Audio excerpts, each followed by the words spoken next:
बंधु माने आजिर एही कार्यक्रम को आपण मानक स्वागत। आजिर एही कार्यक्रमटी मकर राशि व्यक्ति विशेष मानक पई बहुत गुरुत्वपूर्ण अटे। कारण एही दीपावली पर्व ठारू मकर राशि व्यक्ति विशेष मानक जीवन रे एक बड़ परिवर्तन हेबाक जाउछि। कारण एही दीपावली पर्व ठारू ग्रह नक्षत्र मानक चलन रे एक बड़ परिवर्तन हेबाक जाउछि। सबुठारु बड़ कथा हेउछि देवता मानकर गुरु देवगुरु बृहस्पति निजर राशि परिवर्तन करने जाउछन्ति। आपणकर षष्ठ भावरु सप्तम भाव को प्रवेश करने जाउछन्ति। दीर्घ 12 वर्ष परे गुरु आपणकर सप्तम भाव रे गोचर करने जाउछन्ति। एहा व्यतीत गुरुंकर दृष्टि आपणकर एकादश भाव आपणकर प्रथम भाव एवं आपणकर तृतीय भाव उपरे रहुछि। गुरु हेउछन्ति आपणकर द्वादश एवं तृतीय भावर अधिपति। तो द्वादश भाव एवं तृतीय भावर अधिपति होई गुरु आपणकर सप्तम भावरे गोचर करने जाउछन्ति। तो बंधु माने एही दीपावली ठारू आपणक जीवन रे कोन सब परिवर्तन हेबाक जाउछि, गुरु आपणको केउ सब फल प्रदान करबाक जाउछन्ति, आपणक जीवन रे कोन सब परिवर्तन आनिबाक जाउछन्ति से विषय जानिबा पूर्वरु जदि आपणकर मध्य मकर राशि होई थाए तो वीडियोटी को लाइक करी चैनल टी को सब्सक्राइब करि दियंतु एवं कमेंट बॉक्स रे भक्ति एवं श्रद्धार सहित जय श्री जगन्नाथ जय मां लक्ष्मी निश्चय लिखंतु। तो बंधु माने आसंतु आरंभ करिबा आजिर एही कार्यक्रम को जहा आपणकर जन्म राशि तथा चंद्र राशि उपरे आधारित अटे। तेबे बंधु माने गुरु जेतेबेले आपणकर सप्तम भाव को प्रवेश करिवे आपणकर सप्तम भाव रे उच्चस्थ होइजिबे तो आपणक जीवन रे 5 कोटी बड़ घटना घटिबाक जाउछि। बंधु माने आपण माने जानि रखिबा उचित गुरु हेउछन्ति ज्ञानर कारक ग्रह, संतानर कारक ग्रह, वैवाहिक जीवनर कारक ग्रह, भाग्यर कारक ग्रह। तेणु गुरु जेतेबेले आपणकर सप्तम भावरे गोचर करिवे तो सप्तम भावटी होइथाय वैवाहिक जीवनर भाव, आपणक जीवन साथीर भाव। तो प्रथमतः आपणकर वैवाहिक जीवन रे आपण सुधार देखिबाको पाइबे। जदि पूर्वरु आपणकर वैवाहिक जीवन रे कोनोसी प्रकारर वैचारिक मतभेद थिला, आपणक मध्यरे कोनोसी प्रकारर डिस्टर्बेंस चलीथिला, कोनोसी प्रकारर मिसअंडरस्टैंडिंग किंबा मिसकम्युनिकेशन होइथिला तो से सबुरे आपण सुधार देखिबाको पाइबे। आपणकर वैवाहिक जीवन सुखमय हेबाको लागिबो, आपणक मध्यरे तालमेल बहुत भल रहिबो, आपणक मध्यरे कनेक्शन स्ट्रांग हेबो। एहा व्यतीत सप्तम भावटी होइथाय व्यापार वाणिज्यर भाव।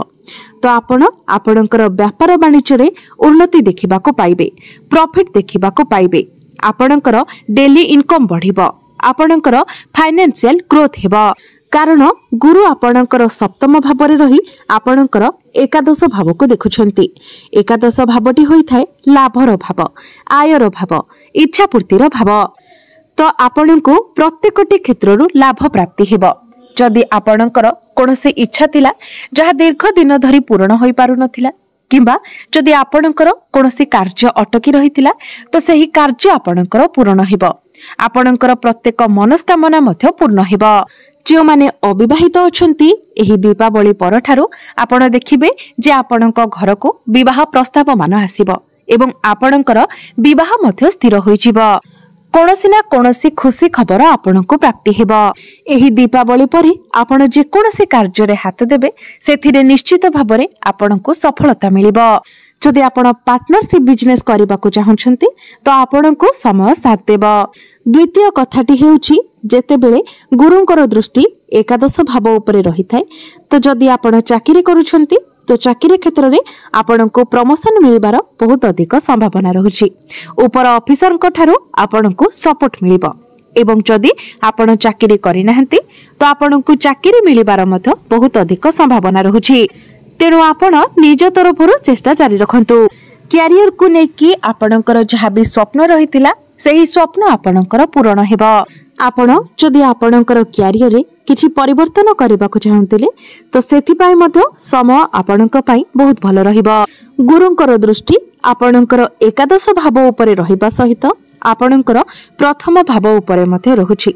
तेणु पूर्वरु जदि आपणकर कॉन्फिडेंस लेवल डाउन रहुतिला किंबा आपणकर प्रेजेंटेशन स्टाइल जदि टिके सेथिरे कमी रहुतिला तो गुरुंकर दृष्टि जेतेबेले आपणकर प्रथम भाव उपरे रहिबो तो आपणक मध्यरे ज्ञान बढ़िबो, बुद्धिमत्ता बढ़िबो, आपणक मध्यरे मैनेजमेंट स्किल बहुत भलो रहिबो, कम्युनिकेशन स्किल रे मध्य डेवलपमेंट आसीबो, आपणक मध्यरे मैच्योरिटी लेवल बढ़िबो।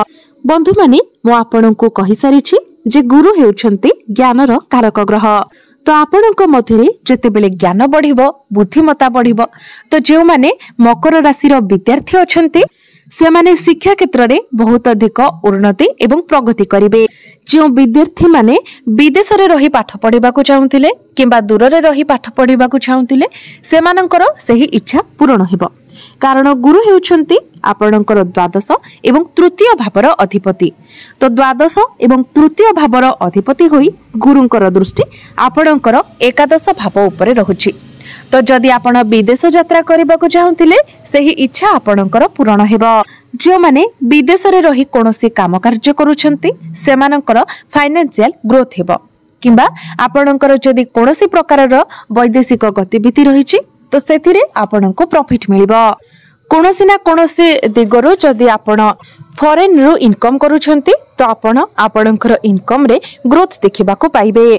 बंधु माने एही दीपावली पर्व ठारू आपणको गुरुंको ठारू बहुत अधिक आशीर्वाद प्राप्ति हेबाको जाउछि, जहा फल रे प्रत्येक कार्य रे आपणको सफलता मिलिबाको जाउछि, प्रत्येक क्षेत्र रे आपणको आपणको भाग्यर साथ मिलिबाको जाउछि। एही दीपावली ठारू आपणकर भाग्य प्रबल हेबाको जाउछि। बंधु माने गुरुंकर दृष्टि जेतेबेले लग्न उपरे रही थाए तो व्यक्ति मध्यरे पॉजिटिव एनर्जी बढ़ी थाए, व्यक्तिर परिवेश रे मध्य एक प्रकारर सुधार आसी थाए, कार्य क्षेत्र रे प्रशंसा मिली थाए, समाज रे मान सम्मान प्राप्ति होई थाए, आपणकर बॉस आपणकर सीनियर आपणकर प्रशंसा करिवे। गुरुंकर दृष्टि तांकर स्वगृह आपणकर तृतीय भाव उपरे रहुछि, मीन राशि उपरे रहुछि।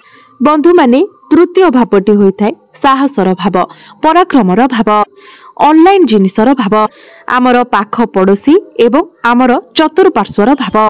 तेणु पूर्वरु जदि आपणकर पड़ोसी मानक सहित संपर्क रे किछि फाट थिला, कोनोसी प्रकारर समस्या थिला तो वर्तमान से सबु दूर हेबाको जाउछि।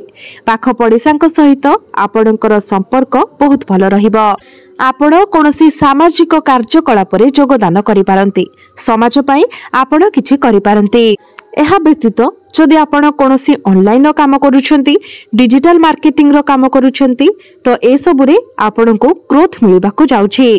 जदि आपण ट्रैवलिंग रो काम करूछंती, इंपोर्ट एक्सपोर्ट रो काम करूछंती, गाड़ी संबंधित कोनोसी कार्य करूछंती किंबा पब्लिक डीलिंग रो कोनोसी काम करूछंती तो गुरुंकर राशि परिवर्तन ए सबु क्षेत्र रे आपणको बहुत अधिक सफलता आनी देबाको जाउछि। किंतु आपणको मध्य निज तरफरु किछि चेष्टा करिवार अछि, कारण बिना चेष्टा रे कोनोसी भी कार्य सफल होई न थाए। आपणको पई सबुठारु बड़ कथा हेउछि जेहेतु गुरु आपणकर सप्तम भावरे उच्चस्थ हेबाको जाउछंती तो आपणकर जीवन साथी जदि आपणको कोनोसी एडवाइस देउछंती तो आपण निश्चित भावरे ताहाको पालन करंतु, कारण ताहा आपणक पई लाभप्रद साब्यस्त हेबो। बंधु माने गुरु आपणकर वैवाहिक जीवनर स्थान रे उच्चस्थ हेउछंती। गुरुंकर दृष्टि आपणकर लाभ स्थान उपरे रहुछि। एहार अर्थ हेउछि आपणकर जीवन साथींकर क्यारियर रे मध्य ग्रोथ आसीबो, तांकर पर्सनल एवं प्रोफेशनल लाइफ रे ग्रोथ आसीबो। तो बंधु माने आमे जदि देखिबा तो एही दीपावली पर्व ठारो आपणको अनेक क्षेत्र रे सफलता मिलिबाको जाउछि। ताहा आपणकर क्यारियर रे हेउ, बिजनेस रे हेउ, आपणकर वैवाहिक जीवन रे हेउ, शिक्षा क्षेत्र रे हेउ, प्रत्येक क्षेत्र रे आपणको सफलता मिलिबाको जाउछि। तेबे अधिक शुभ फल प्राप्ति करिबा पई आपण प्रत्येक दिन शनिकर बीज मंत्र 108 थर जप करंतु, कारण शनि हेउछंती आपणक राशि रो अधिपति। प्रत्येक दिन आपण हनुमान चालीसार पाठ करंतु एवं प्रत्येक बुधवार दिन आपण गोमाता को सबुज चारा खाइबाको दियंतु। निश्चित भाबरे आपणको अधिक मात्रा रे शुभ फल प्राप्ति हेबो। तेबे बंधु माने आपणकर जीवन मंगलमय हेउ, एहा ही ईश्वरक निकटरे मोर प्रार्थना।